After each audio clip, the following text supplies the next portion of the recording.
Hey guys, welcome to my world. This is a one woman experience, and today I'm going to talk about life experiences for me and on a whole. And I'm sure a bunch of you can resonate with what I'm talking about. It could be a man, a woman, a mother, a father, a sister, a brother, someone in the family. I just want to share some of the experiences that I've had that I think could impact someone else's life. So I've wanted to do this for a very long time, and it took me being broken and I should say literally beat down for me to come to my senses to finally say, I need to share.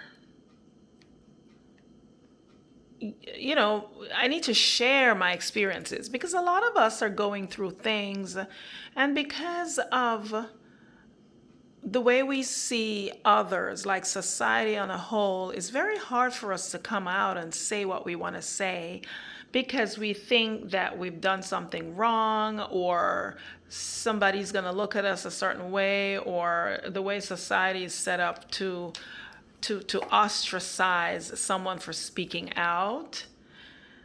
So I kind of want to change my train of thought just to tell everyone that you're not alone. We're all going through some stuff. And I always say everybody has a story. Everyone's story is different. Similar, but different. Why? Because it's handled in a different way. So it seems like we're all going through the same things, but it's the same things in a different way.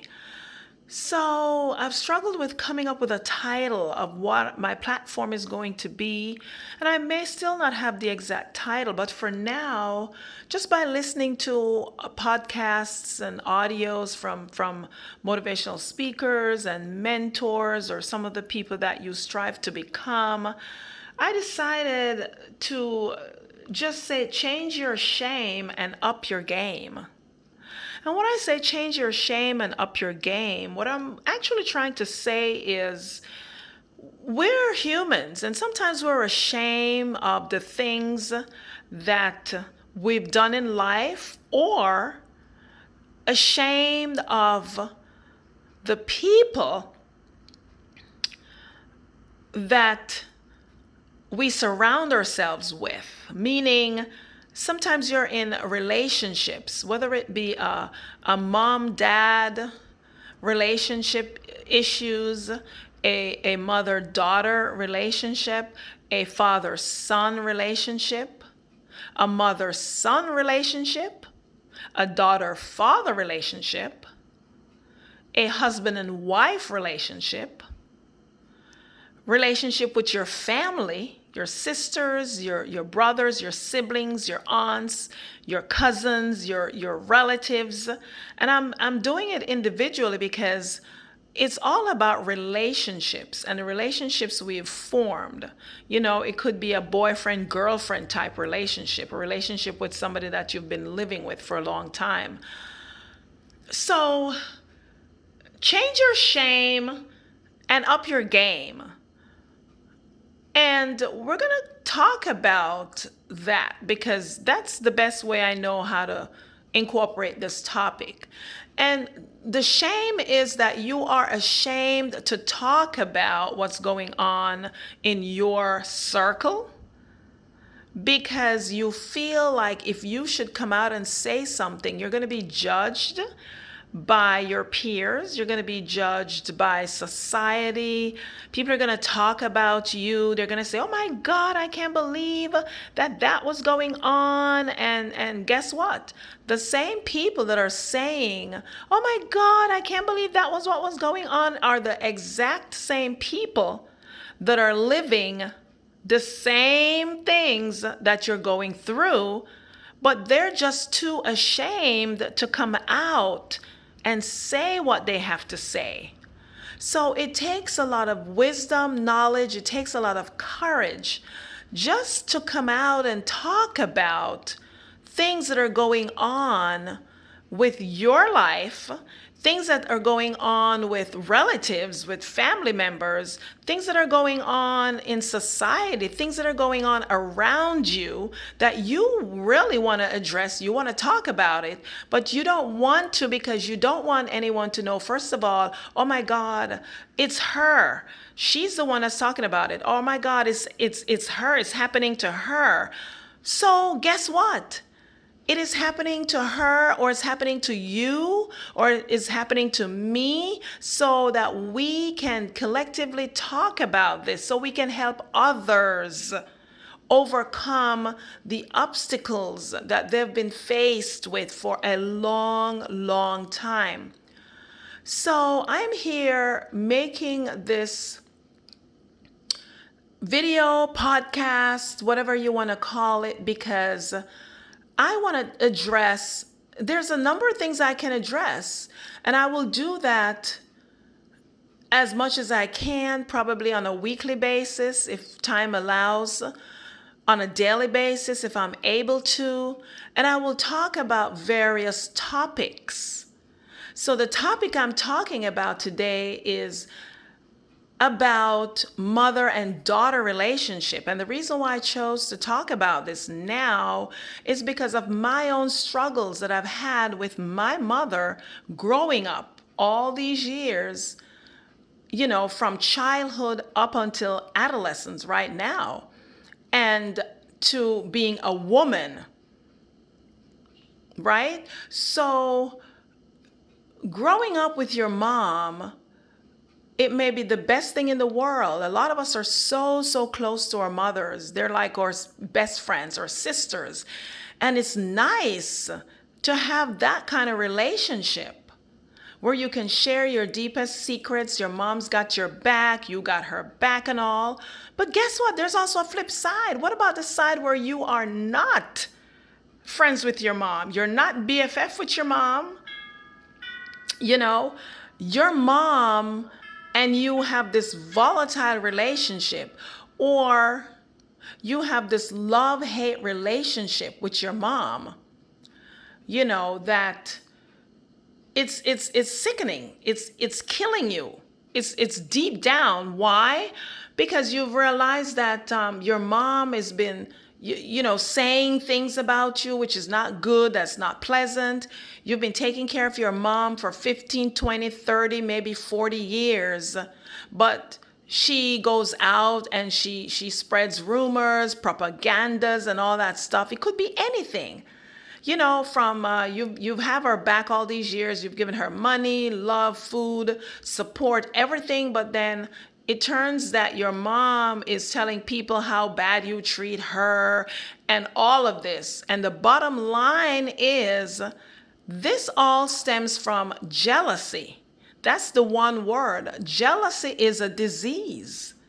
Personally, just like someone would say diabetes, blood pressure, whatever you have is a disease, jealousy is the number one disease, because being jealous of someone's success can eat someone out. You could be jealous of someone you don't even know. You just see that person and you don't like him. You're jealous of that person for no reason. And what about the relationship with your mom, where your mom, you would think, have your backbone, but she's jealous of your accomplishments because growing up as a child, she never had the luck or the fortune or the tools to do the things that you're doing now and become the person that you are. So instead of telling you how great you are and how proud she is of you, she turns around and she ostracizes you. She calls you names. She tells you, oh, you think you're better than anyone else. Oh, you think you're rich. You think you're wealthy. You think you're better than me. You think, and that is not the relationship you want with your mom. You want a loving, healthy relationship. So it gets to the point where the relationship is so strained between you and your mom that you don't want to talk to your mom anymore. And there's a lot of people out there that don't have a good relationship with their mom where they don't talk to their mom anymore. I've had friends and I've had relatives who say, "Oh, I do not speak to my mother. I haven't spoken to her in 10, 15, 20 years or how many years." And you wonder, now, why would a child not talk to their mother? It's got to be something. But you don't have the courage to ask that person. You can only sit back and think, what exactly could a mother have done to a child for a child not to speak to the mother? Because you just couldn't figure it out. And then later on in years, as you get older and you have this relationship with your mom, which is a love-hate relationship, and you are now coming to terms with, my God, my God. So this could be one of the reasons why a mother and a child don't get along, because number one, the mom doesn't support the child's dreams.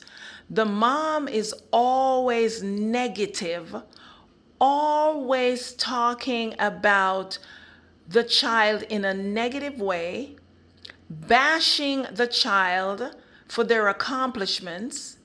It could be a mother-daughter, it could be a father-son, it could be a mother-son, it could be a father-daughter. Whatever the relationship is, you're always seeking approval from your parents. A son wants to know he has his father's approval in what he's doing. A daughter wants to know she has her mom's approval for what she's doing. If she decided she wants to go out and get this job, a corporate job, or any job for this matter, she usually goes to her parents first and asks them, "What do you think?" And if the parents doesn't say, I think that's a great idea. It doesn't pay a whole lot, but at least it's a job. It'll give you some kind of independence. It'll let you know that you're worthy of doing something, or you could feel accomplished because you're going out in society and you're performing, you're of your own. It gives you some self-worth, but instead you get the opposite, right? They're not encouraging you. What if you decided that all of a sudden, okay, I want to buy a house, and your mom is like, "Oh no, don't get that house. It's in a bad neighborhood. There's a lot of shooting, killing, and people doing this and that, and there's a lot of scamming, and there's a lot of all the negative things that she could possibly come up with in her mind, so that you do not get that house. You're discouraged.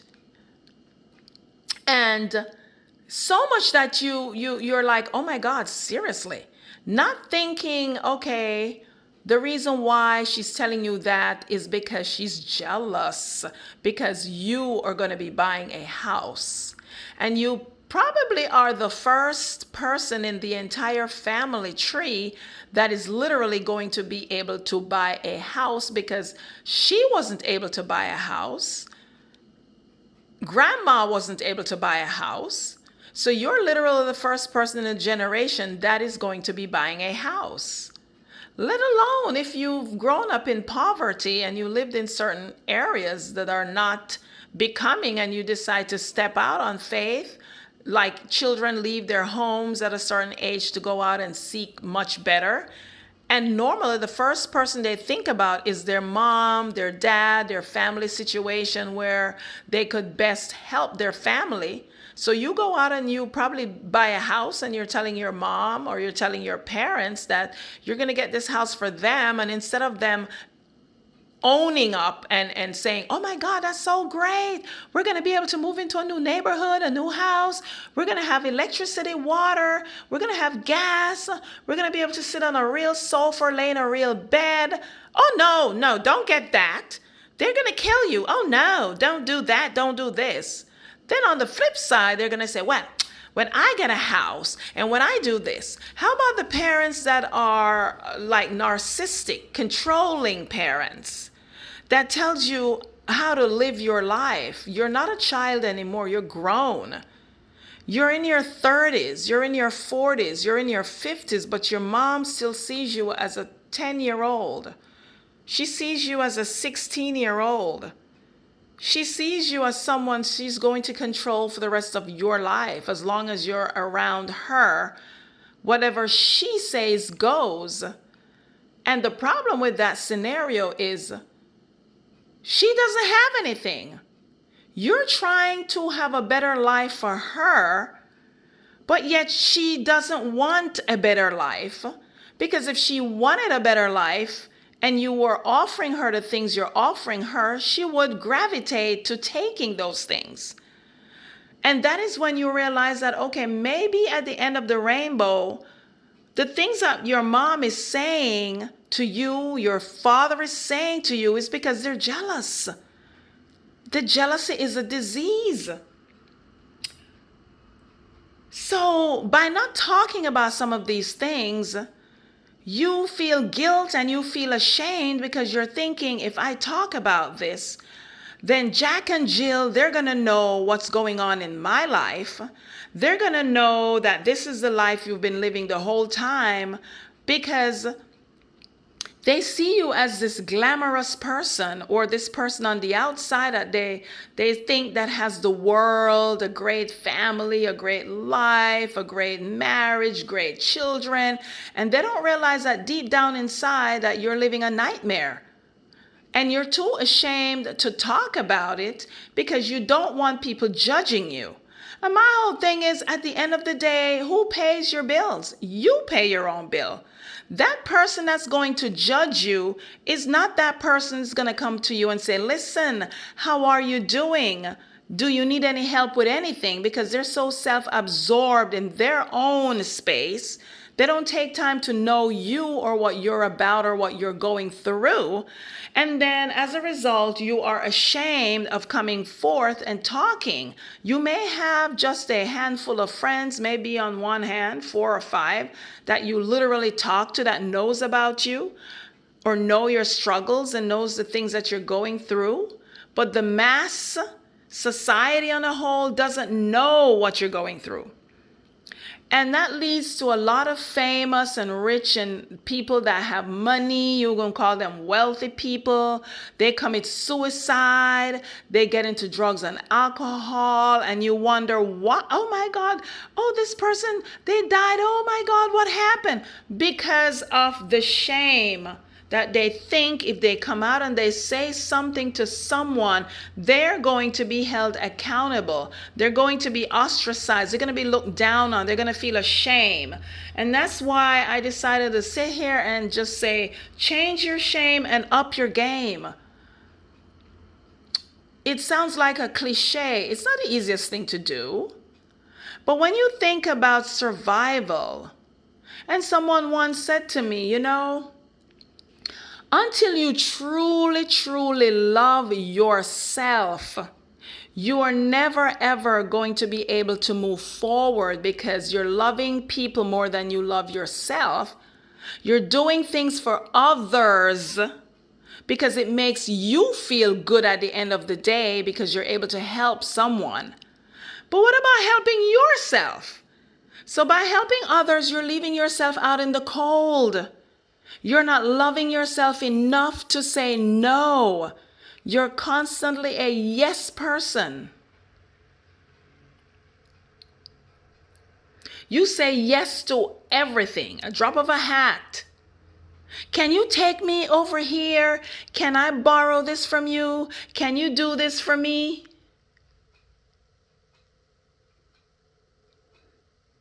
Everything you say is yes, yes, yes. What about no, no, no? I'm sorry, I am busy. I need to do things for myself. This is what I have to do today. I'm not going to be able to squeeze you into my busy schedule because I have things to do. So you realize that becoming a no person, sometimes you're better off because you're able to focus more on the things that you want to focus on and not on someone else's focus. And not on your mom's focus, not on your dad's focus. Not on your relatives, your friends' focus. You're focusing on you. Change your shame, up your game. Start thinking about you. And until I decided I was only going to start thinking about me and the things that I needed to do to become the person that I know I am, the person that I know I can become, the person that I know I want to become, then I'm going to have to drop the guilt, the shame of how I perceive other people perceiving me, which is not important. How someone perceives you is not important. It's how you perceive yourself. And the ultimate gift you can give yourself is freedom. Freedom from everything, freedom from everyone, going away, getting people out of your thoughts and your minds. Sit down and clarify how you see yourself in a couple of years. Pen and paper.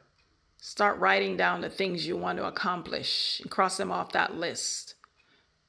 Just like you would do at home for the chores. You would get up in the morning and you would probably make a list and say, okay, today I'm going to clean the house. I'm going to vacuum this. I'm going to wash the dishes. Then I'm going to go to the grocery store. I'm going to pick up this. I'm going to pick up that. Then I'm going to go to the cleaners. Then I'm going to do this. Just as how you prioritize what you do on a daily basis, you can also sit down and start writing down your goals, your dreams, what you intend to do, how you see yourself, the things that you need to accomplish, like on a daily basis, and focus on those things and take your focus off someone. Another friend of mine always say, if you relieve the focus from the people that you uphold the most, the people that you so gravitate to the most, if you release the hold on those people, if you release the focus on those people, then maybe you can shift your focus on yourself. Because you're so absorbed into pleasing your husband, your wife, your mother, your father, your children, your brothers and sisters, your family. You're so gung-ho into pleasing them because you want to be loved and you want to be liked. And then you leave yourself out in the cold. And then you're miserable behind it because you cannot understand, why am I so miserable? I'm not happy. And then you don't realize the reason why you're so unhappy with yourself is because you've been putting your happiness on others. Because you're so happy doing things for other people that you realize that you are unhappy within yourself because you're not doing things for yourself. You're doing it for others and not yourself. So when you release the focus from other people, you shift the focus off everyone else and put the focus on yourself and yourself only. Will you realize that, gee whiz, what took me so long? When you come to the realization that it is time to really shift focus from everyone else and put the focus on you, then you begin to realize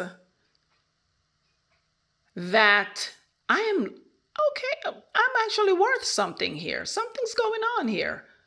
You get up with a smile on your face. You're like, wait a minute, I feel good today. I feel good today. I really do. Wow.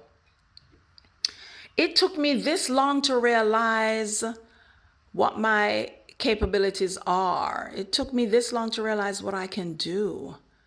It took me this long to realize that I needed to release how I feel that other people would perceive me if I spoke out. Then I can move forward with my life and start building what I want to build. I can start focusing on myself. And you're not neglecting your family. By no means you're neglecting your husband, you're neglecting your mother, your father, none of that. You're not neglecting anyone, but what you're doing is shifting the focus from them to yourself, because you have not been taking care of yourself at all. Because your focus was mainly to help other people in your surroundings, your family, your circle, to make them feel good because you think you are doing something good for someone else, and they don't even give a cat's meow how you feel. They don't care about your feelings.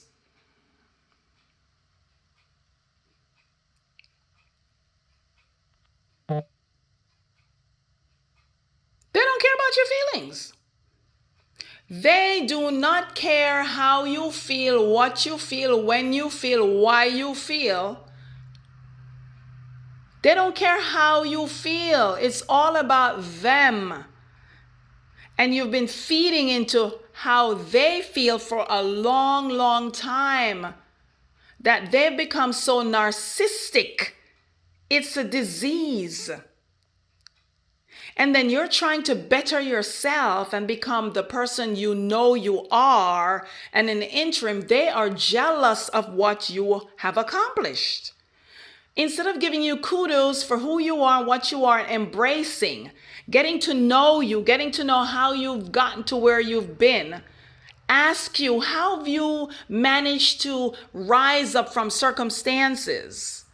They're now in jealous mode and envy mode. And those are the people that you drop like hot potato. You drop them. It's, like I said, it's a cliche. You're going to hear the same things over and over from everyone else, which is good, because sometimes you want to hear the same thing so that it can stick in your head, because you are not convincing yourself enough to move forward. Sometimes a good friend have to say to you, listen, it is time to push forth. It's time to move forward. It is time. It's nice to hear it from someone so that you can literally get up and move, because sometimes when you tell yourself to move, you're stuck. It's like you're sitting down for hours. I've sat in a chair for at least an hour and don't move. It's like you're frozen. You don't know what to do, where to go. Your thoughts are all over the place, scattered. It's just running, running, running. And you're like, oh my God, oh, it's 4 o'clock and it's now 5 o'clock. I've been sitting in this chair for an hour, paralyzed, not knowing what to do, where to go, because your mind is so focused on, oh my God, what am I doing? What am I doing? Who's the next person I'm going to help? When you're sitting here helpless, you can't help yourself. Change your shame and up your game. And this is the time. Time waits for no man. We're not getting any younger. Doesn't matter how old you are. We're going, we're not coming. And I keep saying that. We're going, we're not coming. We are getting up there in age. We need to start owning our own, doing the things that make us feel good. And I had to come to realization and tell myself that I needed to start doing things that worked for me. I had to start doing things that worked for me. I really did. So this is a continuation of this one woman talk that I'm going to pump out. Like I said, whether it's a daily thing or a weekly thing, but this is something that I need to talk about. So guys, like, subscribe, and share this podcast, broadcast, whatever you want to call it. And leave your comments and your thoughts as to how you feel. Are you stuck like in a relationship? Are you stagnant at home with your family members? You want to make a shift? You want to move and you don't know how to move? Then now's the time. Are you ashamed of talking about your circumstances at home? What's going on with you? Do not be ashamed. Come on out and talk about it. You may be able to help someone. somewhere out there who needs to hear. Because I've sat here and I've listened to numerous people talking about things that I can resonate with. I'm like, oh my God, I'm not alone. Like, comment, subscribe, share this podcast, guys, and I will come back and talk some more. Until next time.